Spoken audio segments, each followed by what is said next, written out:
Estamos aqui para a 15ª aula desse nosso curso de Elementos de Geometria e Topologia para Físicos. Após nós termos discutido álgebra linear e álgebra multilinear, nós vamos temporariamente ir para um assunto que parece ser bem diferente, que é ver noções de topologia. Tá? Mas em breve nós voltaremos a usar as ferramentas da álgebra linear e multilinear. Tá? Mas antes disso, nós precisamos saber como navegar em espaços com diferentes pontos. Notem que quando a gente pensava em espaços vetoriais, nós tínhamos estruturas ali lineares que estariam concentradas em um ponto, por exemplo, de uma superfície, em um espaço tangente em um ponto. Só que agora nós queremos navegar na superfície. E para nós podermos falar disso num sentido geral, nós precisamos falar de mais do que superfícies que vivem no R3, tá? Então, esse é o objetivo e a motivação para nós começarmos a estudar conceitos básicos de topologia. Então, temos uma etapa nova aqui do nosso curso, eu vou chamar de elementos de topologia. Nunca será um curso completo sobre isso, mas vai dar algum sabor, tá bom? Então, eu queria começar essa aula com alguma motivação, uma introdução, certo? Porque topologia é a área mais abstrata da matemática, que já é um tema muito mais abstrato do que os físicos normalmente trabalham, tá?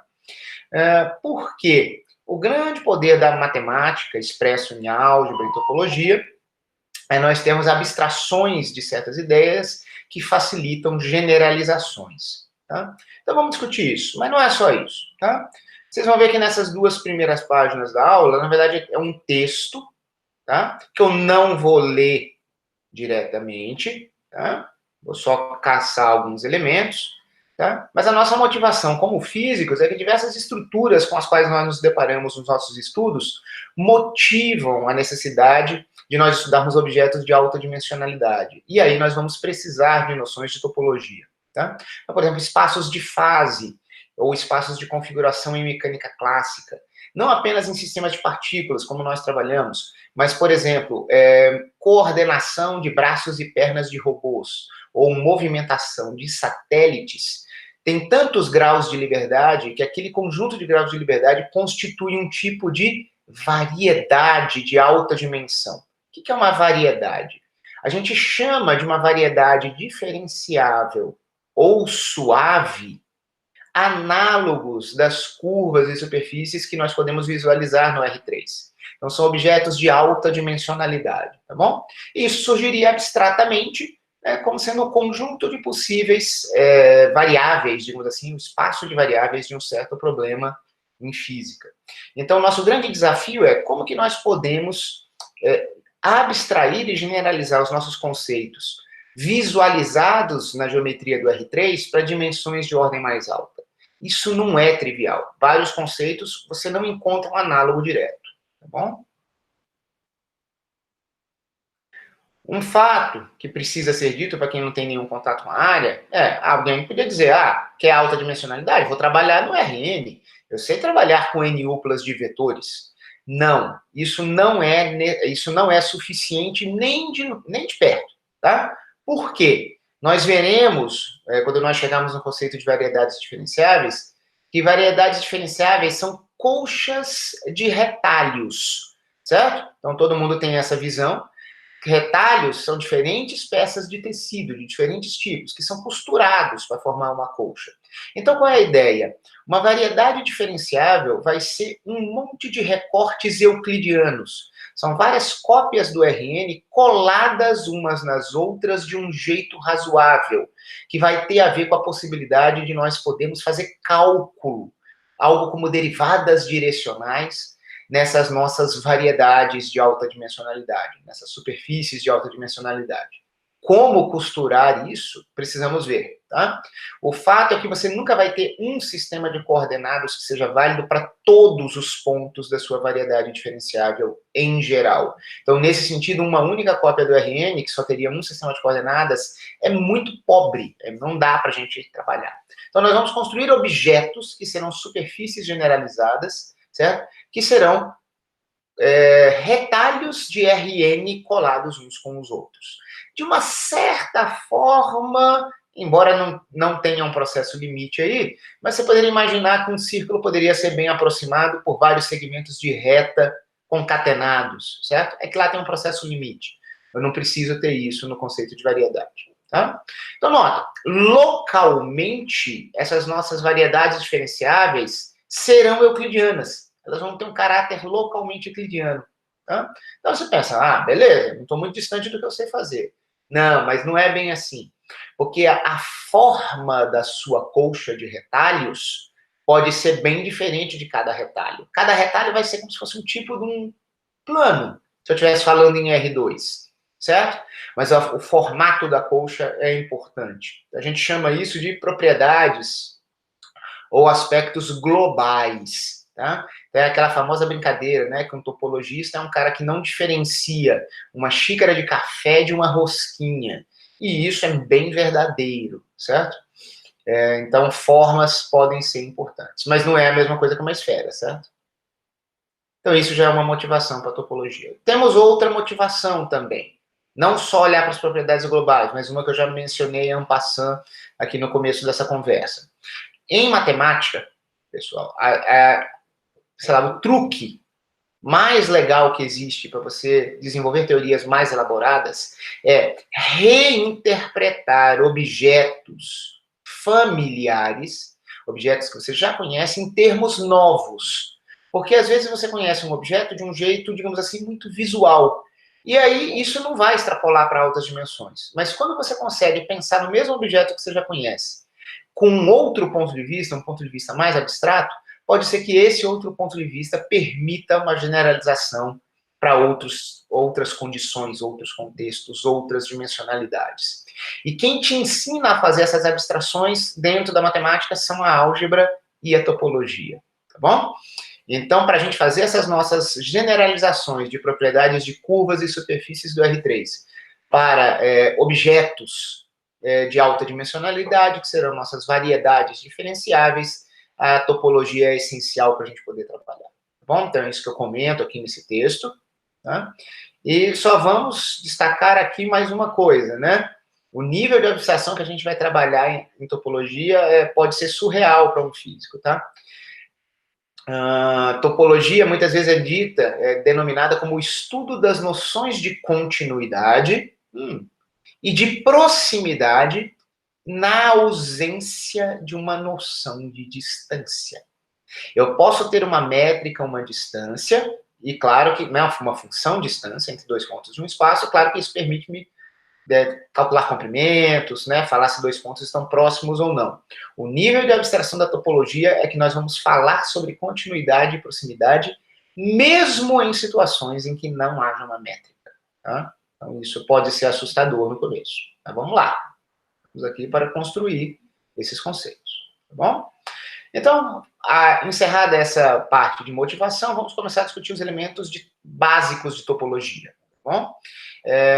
Em inglês, o pessoal costuma chamar esse conjunto de conceitos, definições e de ideias iniciais de point set topology, ou seja, topologia de conjuntos de pontos. A palavra set aqui é essencial. A ferramenta mais usada em topologia é teoria de conjuntos, pelo menos no começo da topologia. Depois a gente vai usar outras ideias de matemática também. Então, noções de intersecção, união, complementos, isso aparece o tempo todo. Tá? Então, se alguém precisar, eu posso indicar referências depois sobre elementos de teoria de conjuntos. Bom, vamos lá. Vamos ao começo de tudo. Vamos definir o que é um espaço topológico. Tá bom? Pessoal, um espaço de algum tipo, espaço vetorial, espaço topológico, e por aí vai, espaço de Minkowski, sempre são conjuntos de pontos de algum tipo, quase sempre com alguma propriedade. Por exemplo, um espaço vetorial é um conjunto de objetos, podemos chamá-los de pontos, mas na verdade nós preferimos chamá-los de vetores, e nós munimos esse conjunto com duas operações: soma de vetores, multiplicação por escalar. E temos lá uma lista de axiomas, certo? É assim que a matemática funciona. Você tem certos conjuntos de objetos e lhes concede alguma estrutura. Tá? E aí você chama isso de um espaço. Então, um espaço topológico é um conjunto X certo? De coisas, o que quer que sejam essas coisas. E eu vou dizer que esse conjunto vai virar um espaço topológico se eu puder fazer o seguinte: formar uma família de subconjuntos do conjunto dado. Eu estou chamando aqui de tal essa família de subconjuntos de X, tá bom? Só que não vou formar essa família de subconjuntos de qualquer jeito. Eu tenho uma lista de condições que pesquisadores fantásticos aí desenvolveram ao longo dos anos e entraram para a história por causa disso, certo? Eles perceberam quais eram as características mínimas que podiam ser extraídas da noção de proximidade, certo? Nos casos que a gente conhecia, para você poder falar em proximidade em contextos mais abstratos. Então, a ideia é, dado um conjunto X, forme uma coleção ou família dos seus subconjuntos segundo certas regras, tá? Cada um desses subconjuntos que vai entrar nessa topologia, pessoal, eu vou dizer que eu tenho uma topologia em X quando eu defino essa família dos subconjuntos de X. Então, cada um desses subconjuntos, cada um dos membros da topologia é chamado de um aberto de X. Uau, mas eu já sei o que é um conjunto aberto. Tem a ver com bola aberta, né? Pessoal, aquela foi a intuição que vocês tiveram em um caso visualizável e que tinha uma função distância. Embora isso deva ficar em mente como uma inspiração, nós vamos falar de algo mais abstrato do que isso. Eu vou tentar conectar esse concreto e o abstrato daqui a pouco, tá? Mas aguardem por enquanto. Para mim, aqui, aberto é qualquer subconjunto de X que eu incluí na minha topologia. O que eu exijo para essa família de subconjuntos que eu chamo de topologia? Primeiro, dentro dessa família de subconjuntos, eu tenho que ter o próprio X, o próprio conjunto inicial dos pontos que eu considero, e o conjunto vazio. Então, quando eu digo aqui que o próprio X e o conjunto vazio são abertos, quer dizer que eles têm que estar dentro da grande família ou coleção tal, que é a topologia. E, para eu decidir quais outros subconjuntos de X devem entrar na topologia, eu tenho que seguir as seguintes regras. Uniões arbitrárias de abertos são abertos. Ou seja, os caras que você jogou lá dentro da topologia, se você unir quaisquer dois ou três deles e gerar um novo subconjunto de X, tem que estar lá dentro também. Uniões arbitrárias de abertos são abertos. E, pessoal, nós vamos trabalhar com muitos conjuntos infinitos. X vai ser infinito, tipicamente, para a gente. Embora eu vá apresentar um exemplo de X finito para a gente entender melhor os axiomas. Mas vai ter infinitos aparecendo para a gente, infinitos objetos. E aí, o nosso terceiro requisito é que intersecções finitas de abertos sejam abertos. Tá bom? Essas são as condições para que eu tenha uma topologia tal. E aí o parzinho x, que é um conjunto de objetos, e tal, que é uma coleção de subconjuntos de X, certo? Eu digo que é um espaço topológico. Isso parece muito louco. Aguardem os exemplos. Vamos lá. Tá? Então aqui eu coloco algumas observações. A primeira observação é: cada uma dessas famílias de subconjuntos é uma topologia em X.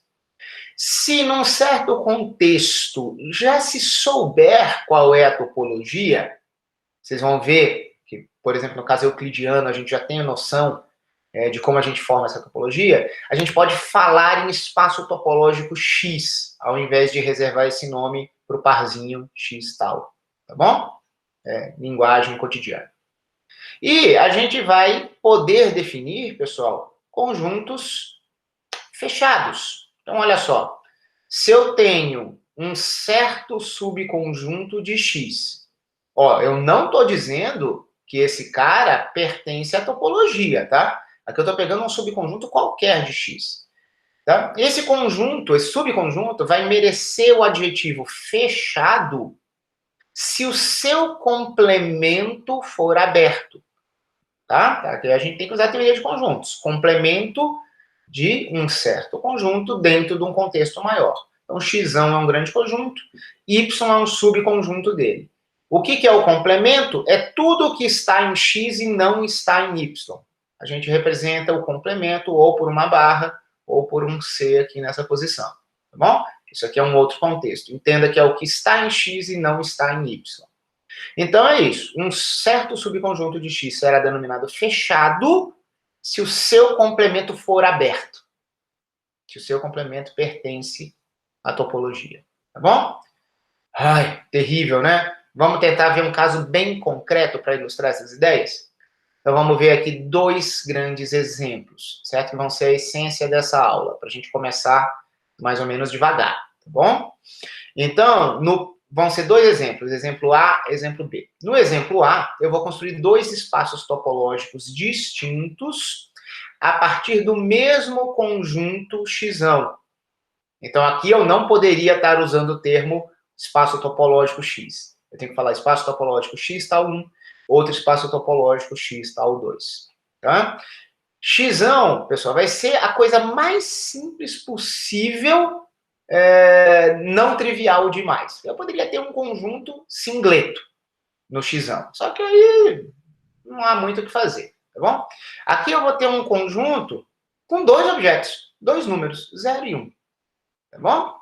E olha só o que a gente vai fazer.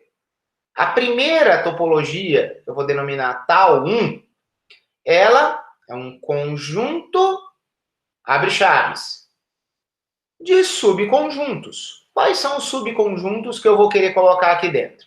Eu tinha dito que um dos meus requisitos é que tinham que estar, com certeza, o vazio e o próprio conjunto X. Eles estão aqui. E nessa primeira topologia, eu não vou colocar mais ninguém. Isso é uma construção. Eu resolvi construir a topologia tal 1 desse jeito. Só que eu não disse ainda por que isso é uma topologia. Porque o que eu deveria dizer? Eu deveria dizer que vazio está lá dentro, o próprio X está lá dentro, mas eu também deveria dizer que qualquer união desses objetos deve estar lá dentro. Qual é a união do vazio com X? É o próprio X, e o X está lá dentro. Qual que é a união do vazio com vazio com vazio? Eu poderia até repetir essa construção. Vazio, está lá dentro. Vocês vão verificar que qualquer forma de união que você faça aqui, já está aqui dentro. Tá bom? É muito sem graça esse espaço topológico, tá? Mas é só para ilustrar a ideia. Intersecções, pessoal, a mesma coisa. Qual é a intersecção do x com ele mesmo? Ele mesmo, e ele está aqui dentro. Qual é a intersecção do vazio com qualquer outra coisa? É vazio, está aqui dentro. Então, eu respeito os 3 axiomas. Então, isso é uma topologia, embora não à toa ela seja chamada de topologia trivial. Ou topologia indiscreta. Pessoal, esse termo, topologia indiscreta, não vai valer só para esse x ridiculamente simples que eu construí aqui. Ela vai valer para qualquer x. Sempre, dado qualquer conjunto x, mesmo que seja infinito, doidaço, se eu inventar uma topologia que tenha apenas o vazio e o próprio x, isso vai ser uma topologia, isso satisfaz os requisitos. Mas não tem muita graça, a gente não faz muita coisa com isso, a gente chama isso de topologia trivial ou indiscreta, porque ela não tem resolução. A topologia não é capaz de capturar a riqueza do x, porque eu não exploro os seus subconjuntos, eu só tenho o vazio e o próprio conjunto. É uma miopia extrema, tá certo? É o máximo de miopia que você pode ter e continuar vivo, para continuar a ser chamado de um espaço topológico. A gente chama isso de topologia trivial ou indiscreta, mesmo para qualquer x, certo? Não precisa ser esse caso aqui. Formada apenas pelo vazio e pelo próprio conjunto. O segundo caso que eu vou considerar aqui é essa topologia que eu chamo de tal 2 aqui. Aqui eu vou incluir o vazio e quando não temos nada no subconjunto. Os singletos 0 e 1. E também o próprio x. Claro que o x tinha que estar aqui. Certo? Porque x e o vazio sempre tem que estar. Notem que nós temos aqui 4 objetos, tá? Um conjunto finito como x. Como esse meu x, perdão. Deixa eu voltar aqui. Com 2 objetos, digamos que tivesse n, se fosse um conjunto finito de n objetos. O conjunto potência, que é a família de todos os subconjuntos, tem 2 elevado a n elementos. No caso, 2 elevado a 2, 4. Aqui eu estou pegando todos os possíveis subconjuntos de x. Tá? Sempre que eu fizer isso, para qualquer x, não precisa ser esse objeto finito e simplíssimo, sempre que eu pegar todos os subconjuntos de x, eu vou ter uma topologia que eu vou chamar de topologia discreta. Essa é a resolução máxima. Eu consigo ter um aberto pegando toda e qualquer parte ou subparte do x. Tá? Ah, vocês vão dizer, beleza, isso aí vai dar uma topologia, professor? Vai. Vocês vão verificar que uniões arbitrárias, intersecções finitas, ou nesse caso até arbitrárias, tá certo? Vão gerar elementos que estão aqui. Tinha que ser, porque eu peguei todos os subconjuntos possíveis, pessoal. Então é óbvio que qualquer união ou intersecção vai dar um resultado que está aqui também. Mas notem, de certa forma surpreendente para neófitos nesse assunto, essa topologia, a topologia discreta, não é muito informativa. Ela é detalhada demais. Quando o nosso X for infinito e muito rico, nós temos subconjuntos demais aqui. Então, em um certo sentido, isso não é muito útil. Então, é meio trivial também. O grande desafio, em cada situação, vai ser achar topologias convenientes. Elas nunca serão a topologia discreta e nem a indiscreta. Mesmo assim, é uma terminologia importante, é ilustrativo esse caso simples no começo, por isso que eu apresento esse conceito aqui. Todos os livros de topologia trazem essas denominações, tá bom? Agora eu vou fazer algumas afirmações aqui para aproveitar para introduzir outros conceitos. Então, olhem só. Deixa eu subir aqui um pouquinho para a gente poder ver ambas. Tá? Peguemos só essa afirmação. A topologia tal 1, ela é mais grossa do que tal 2. Ou, equivalentemente, eu posso dizer que a topologia tal 2 ela é mais fina ou mais refinada do que tal 1. Ou que tal 2 é um refinamento de tal 1. Por quê? Porque a topologia tal 1 é uma família de subconjuntos que está contida em tal 2. É fácil vocês olharem para cá e perceber que tal 1 é um subconjunto de tal 2. Sempre que isso acontecer, não precisa ser para esses casos discreto e indiscreto, sempre que você tiver duas topologias e uma for um subconjunto da outra, essa que está contida será uma topologia mais grossa do que a outra, porque ela tem menos resolução, ela enxerga menos subconjuntos. Bom? Agora eu vou fazer uma outra afirmação, que também vale em geral, tá? Uma ilustração. Olha só, eu vou precisar oscilar um pouco aqui na tela, porque o tal 1 não coube na mesma... Bom, vamos fazer assim, ó, pronto, agora coube.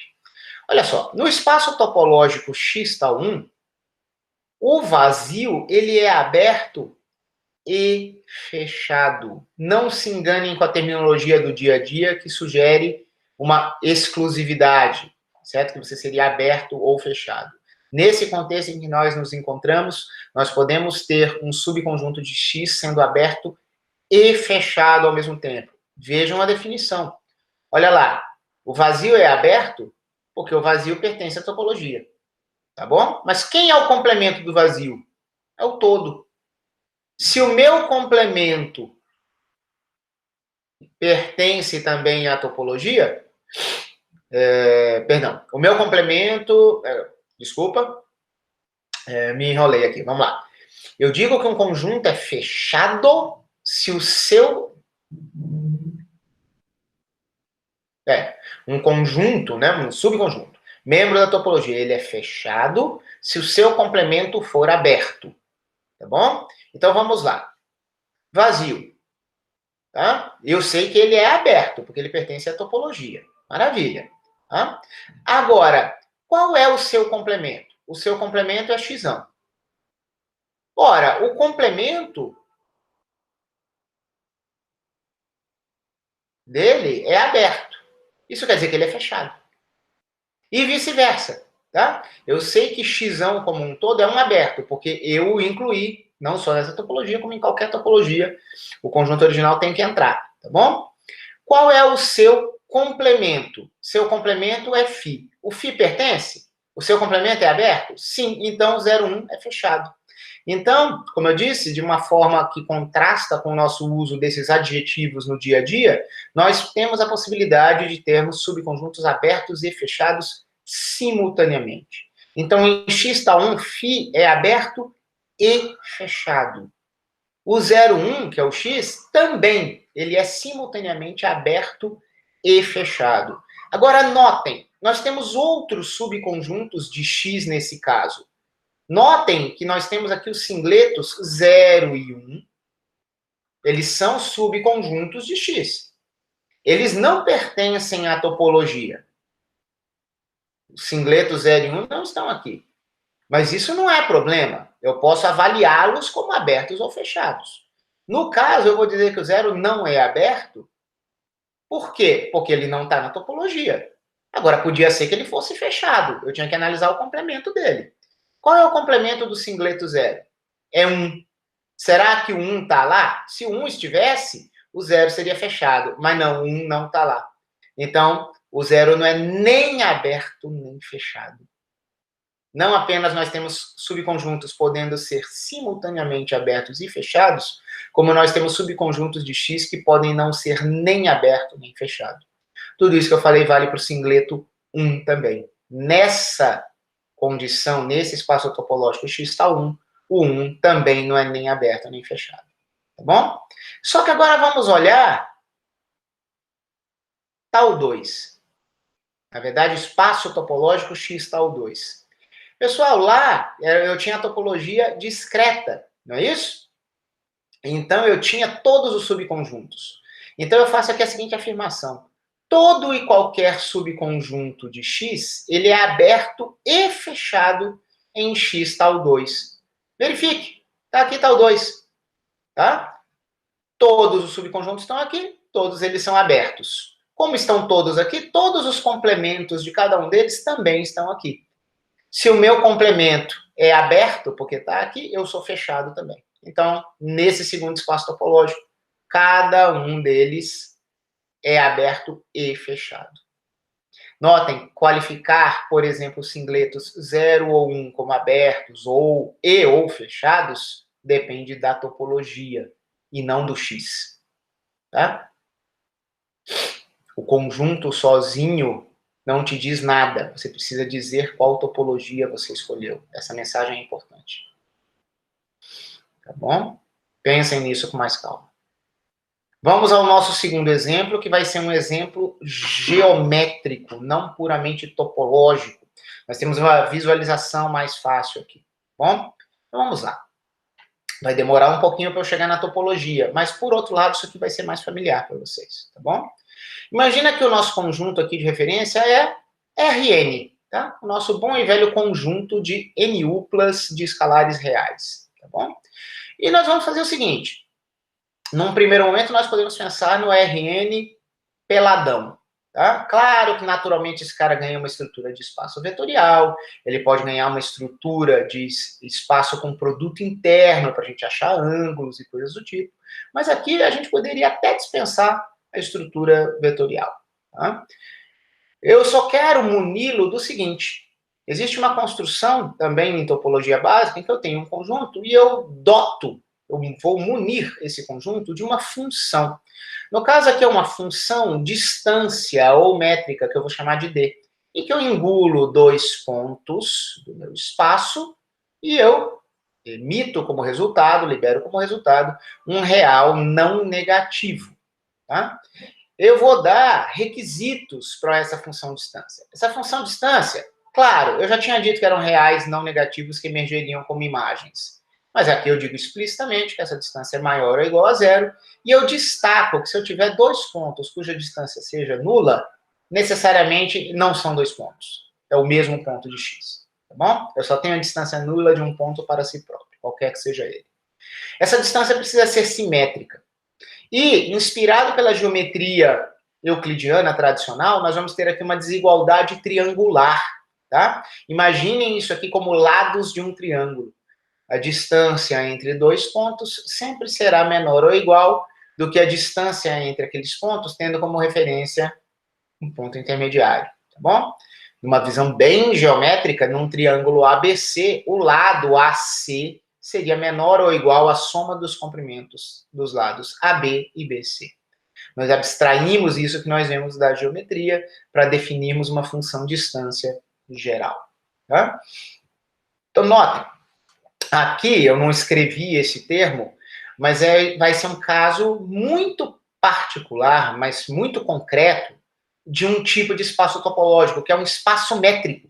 Um espaço métrico é um conjunto X munido de uma função distância que satisfaça esses axiomas. Pessoal, vocês vão perceber que uma função distância induz uma família de abertos. E, portanto, nós vamos ver que todo espaço métrico será um espaço topológico. Vamos construir abertos aqui. Mas só para a gente construir abertos, vamos ter um caso mais familiar para a gente aqui, tá? Em particular, nós podemos ter como função distância, tá? A distância euclidiana. Distância entre dois pontos poderia ser soma dos quadrados das diferenças nas suas coordenadas, nas suas n coordenadas, e depois você toma a raiz. É uma construção pitagórica, tá bom? Em particular, seria essa distância que emergiria se nós dessemos o produto interno euclidiano ao Rn, né, que tem a ver com a ideia do produto escalar no R3 ou no R2, certo, pessoal? É construir distâncias de forma euclidiana. Se quiserem pensar nesse caso concreto, pode. Mas podia ser qualquer função distância D.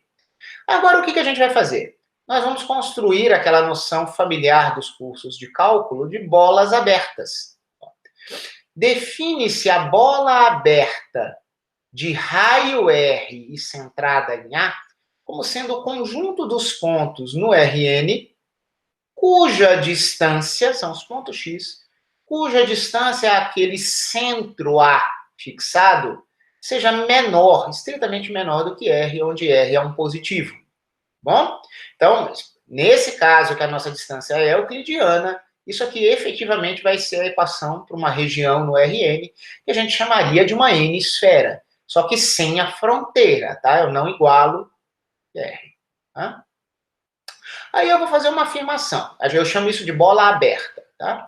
Eu vou dizer agora que qualquer subconjunto do Rn será denominado um conjunto aberto se, para cada um dos seus pontos, existe um raio tal que uma bola centrada naquele ponto que você escolheu naquele momento, com o raio conveniente, cabe dentro do próprio conjunto. Vocês devem conhecer essa noção dos cursos de cálculo.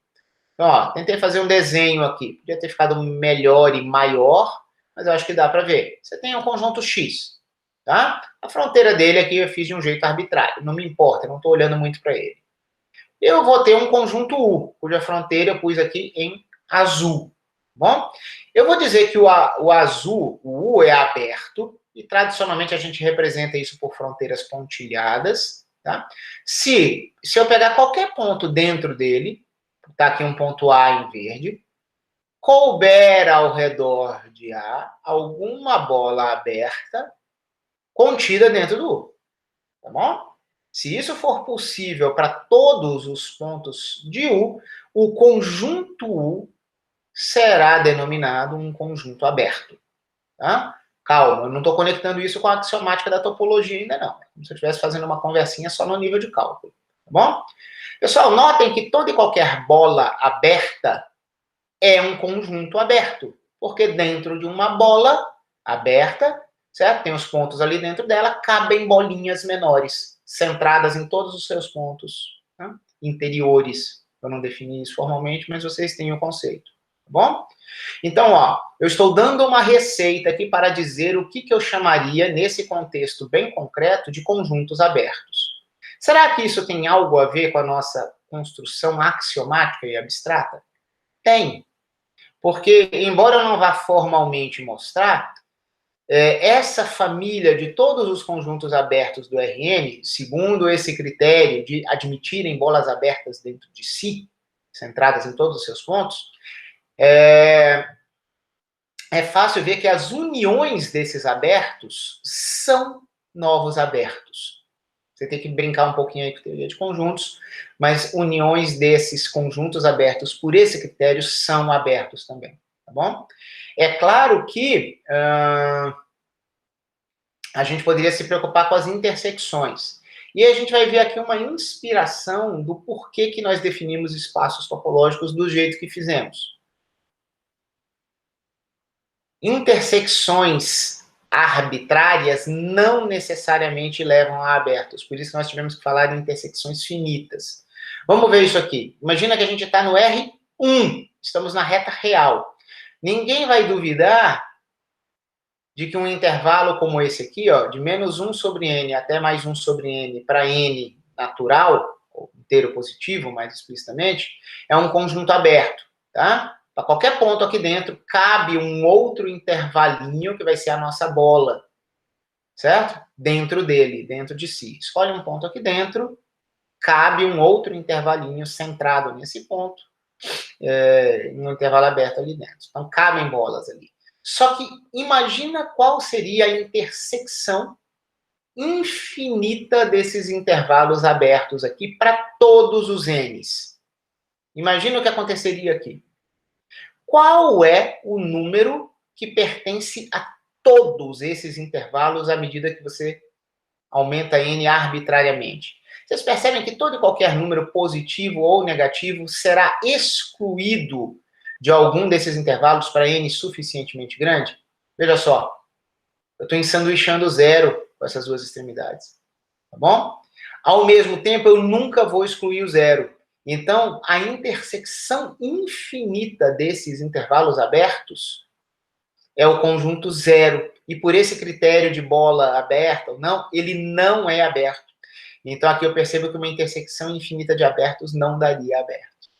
Então, isso motiva a definição abstrata de espaço topológico em termos de teoria de conjuntos.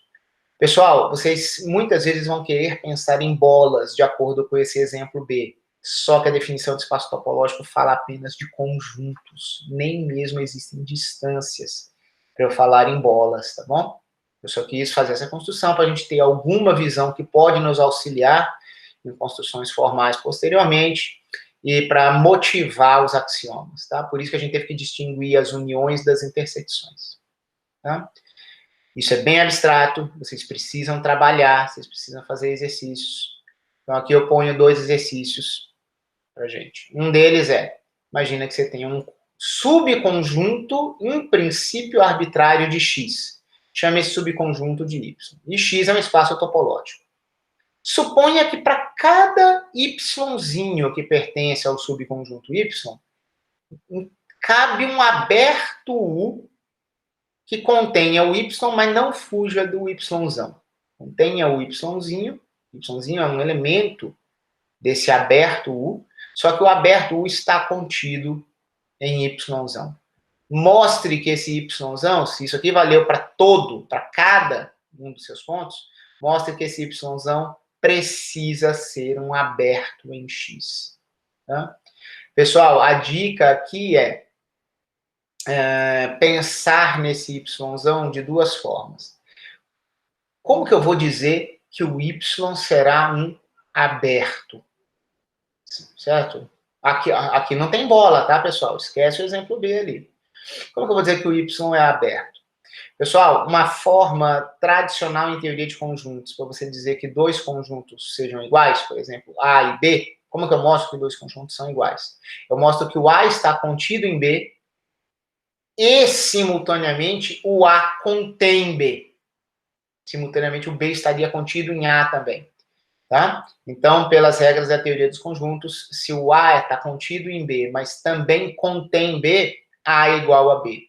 Então, aqui no caso, vocês vão ter que brincar com esse Y para mostrar que ele está contido num certo aberto. Não sei como é que vocês vão construir isso. E, ao mesmo tempo, ele contém um aberto. E, então, ele será um aberto. Vocês precisam quebrar a cabeça com isso aí. O outro exercício é mostrar que não tem nada particular, especial, no jeito que a gente definiu abertos. Existe uma definição alternativa de topologia que diz o seguinte, é uma definição alternativa pelos fechados.